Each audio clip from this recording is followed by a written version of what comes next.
Hello viewers, today I'm going to show you how to make Instagram account private. So let's start. Open your Play Store and check update your Instagram.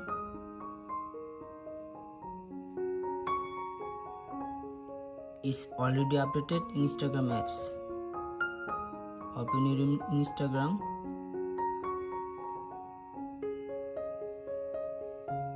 and click on profile icon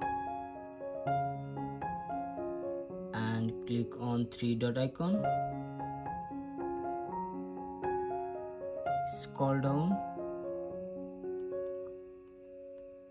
and click on account privacy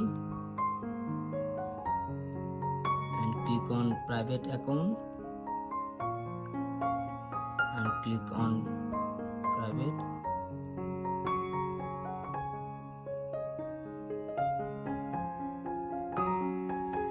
By this is a way you can easily Instagram account private settings easily. Thank you.